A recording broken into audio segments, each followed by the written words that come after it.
नमस्कार मंडळी, कसे आहात सगळे? आज एकदम खास दिवस आहे, म्हणजे जागतिक महिला दिन. पण एक प्रश्न पडतोय, फक्त आजच का? महिला काय फक्त 8 मार्चलाच खास असतात आणि बाकीच्या दिवशी काय त्या काय दुर्लक्षित राहतात का? तर नाही. बरं, आज महिला दिन आहे म्हणून पुरुष म्हणतात, "अगं, आज तुला काही करू नकोस, आज तू आराम कर." पण लगेच थोड्या वेळाने, "अगं, जरा चहा तरी बनवतेस का?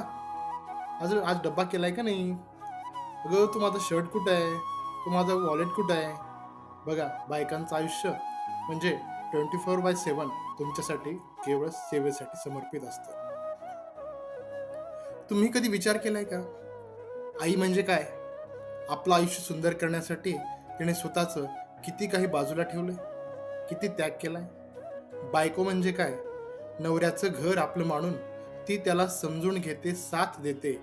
पण तिच्या स्वतःच्या स्वप्नांचं काय? बहीण म्हणजे काय? लहानपणी भांडणारी, पण कायम आपल्या पाठीशी असणारी. आणि मुलगी म्हणजे काय? घरातली, परक्याच्या घरी जाणारी व्यक्ती, पण कधीच परकी नसलेली.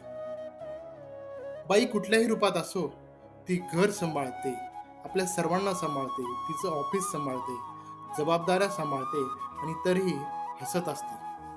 पण या बदल्यात समाजाकडून तिला काय मिळतं? घराबाहेर निघाली की सुरक्षिततेची भीती, ऑफिसमध्ये पुढे जायचं तरी तिला दुप्पट मेहनत करावी लागते. आणि शेवटी तिला ऐकवलं जातं, "तू मुलगी आहेस, तू जरा नीट वाग." म्हणूनच महिला दिन फक्त एक दिवस नाही, दररोज असायला हवा. आपल्या घरात, समाजात, ऑफिसमध्ये स्त्रियांना खरंच समानतेने वागवलं जातंय का? याचाही आपण विचार करायला हवा. आणि तो बदल आपण सर्वांनी स्वतःपासून अंगीकारायला हवा. तर मित्रांनो, महिला दिनाच्या पोस्ट, स्टेटस टाकणं हे खूप सोपं आहे. पण त्याहीपेक्षा एक गोष्ट खूप सोपी आहे, जी की आपण महिलांचा सन्मान राखणं, तिचं ऐकणं आणि तिला तिचं अस्तित्व दाखवू देणं.